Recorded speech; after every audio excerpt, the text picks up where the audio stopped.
Hi, and welcome to another episode of Conversations with Sophia, sponsored by the Via Gemella Art House. Today I'm delighted to have in studio the sweetest guest ever, Lakeria Forbes. She's going to be talking to us about all of her sweetness from the Pure Sweetness Bakery. We will be right back.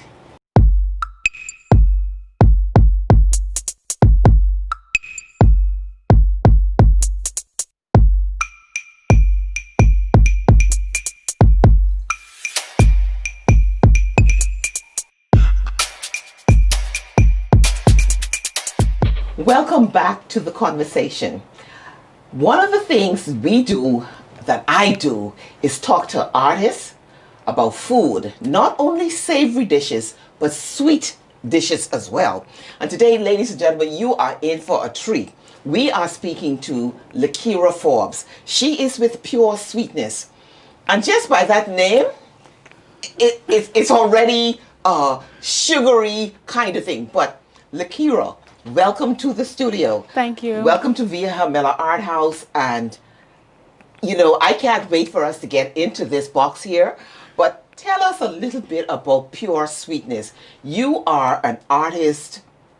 You are one of the sweetest kinds of artists that I like, because you talk about food and you talk about, and this happens to be bakery. So tell us about yourself. How long have you been doing this? Where did you get your skills? I'm just going to shut up and let you talk because I want to absorb. First of all, it smells delicious here, and I just want to take in everything that you have to say. Yes. Well, I've been baking for 10 years now. Ooh. I've never went to school for baking. I'm actually self-taught. Wow. Yeah. So it's been years of me, just searching information and basically just trying different techniques and see what works for me.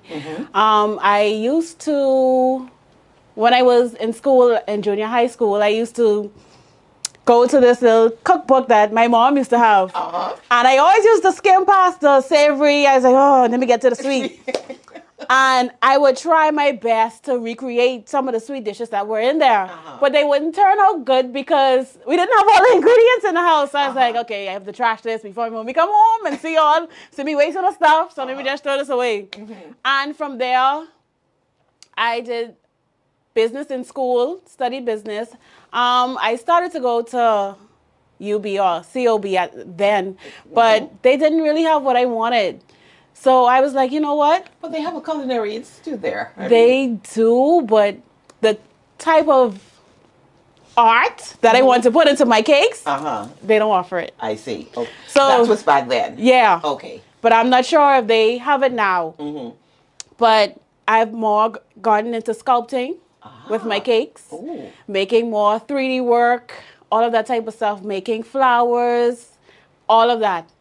So it's just been years of me, and at this point I'm still growing because I want to get to the place where I'm making a cake that looks exactly like you. Oh, wow. That's the place where I want to be. So this is real art. Oh, yes, yes. This is real art here. Yes. Okay, so 10 years you've been at it, a lot of trial and error. Yes. You've visited a lot of cookbooks, so you've read a lot of cookbooks, the sweet part of the cookbooks, and where do you get your ingredients and stuff from? I mean, because I know this type of sculpting art. And by the way, I was a professor at the University of the Bahamas.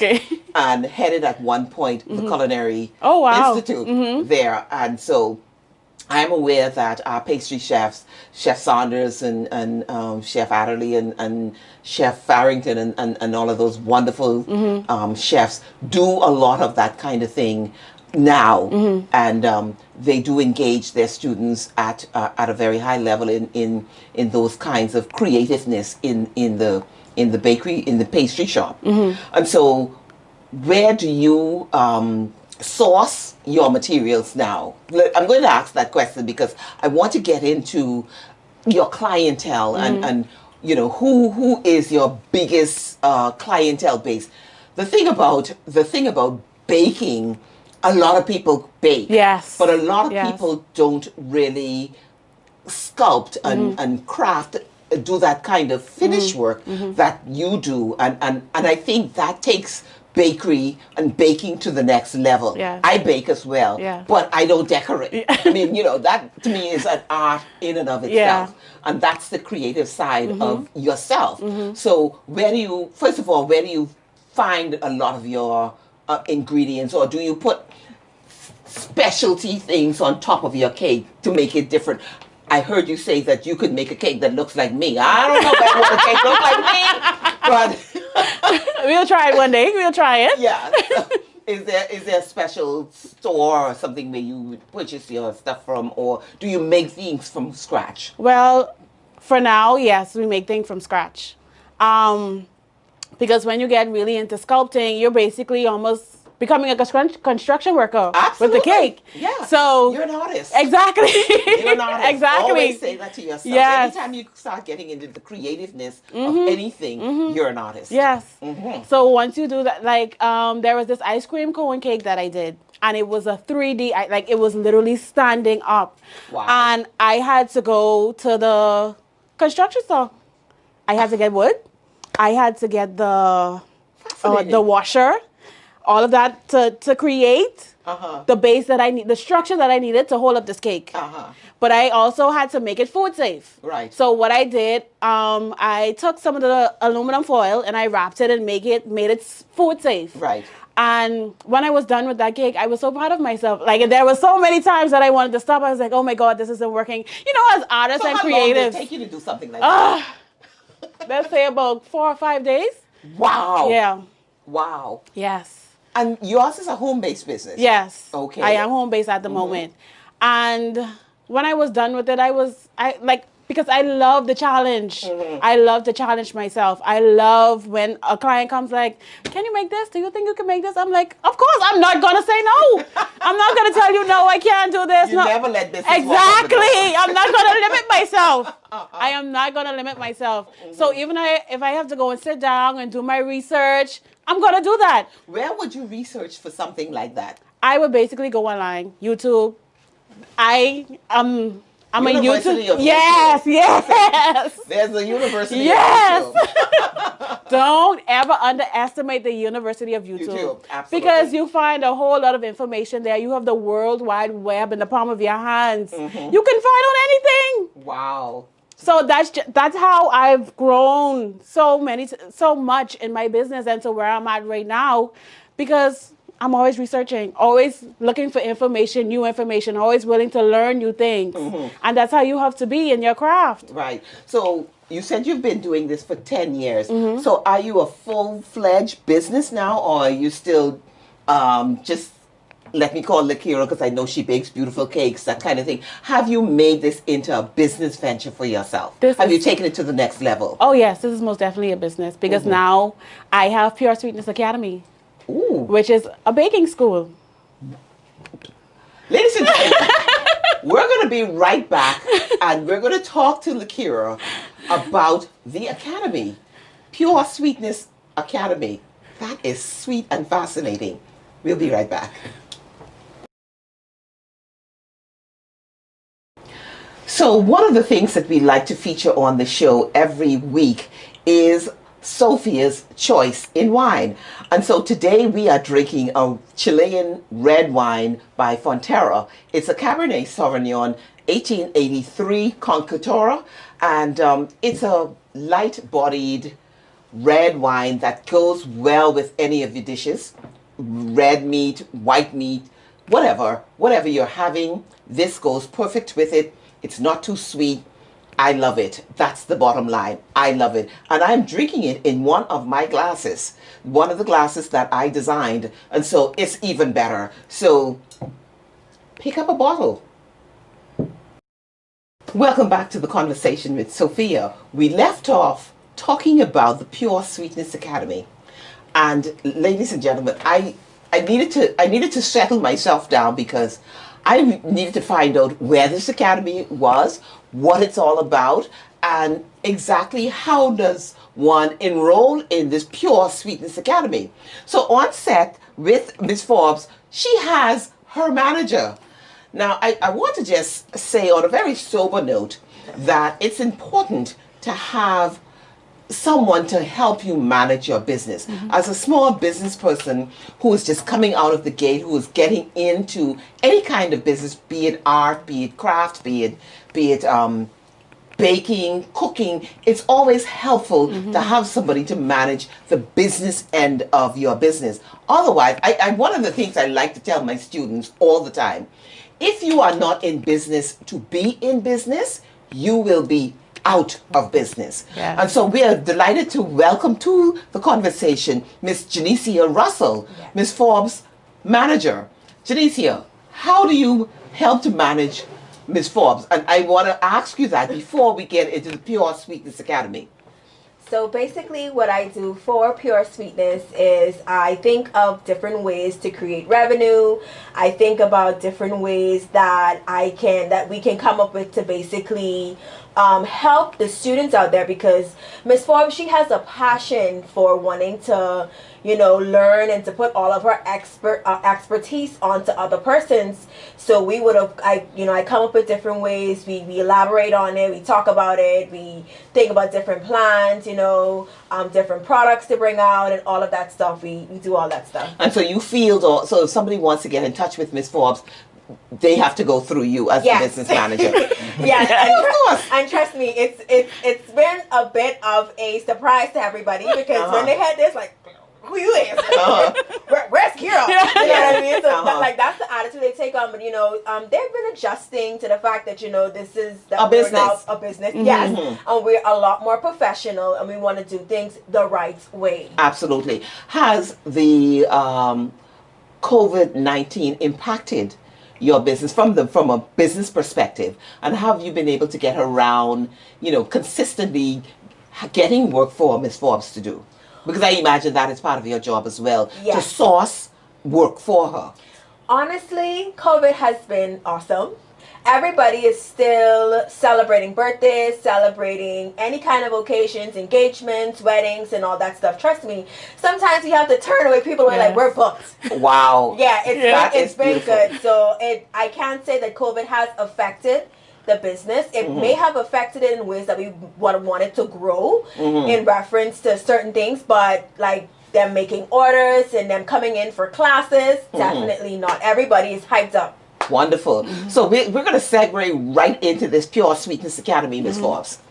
Miss Forbes. Like I said, I bake. Yes. I have my own little specialty dishes that I bake and so on, which I love, of course. But tell me about the academy.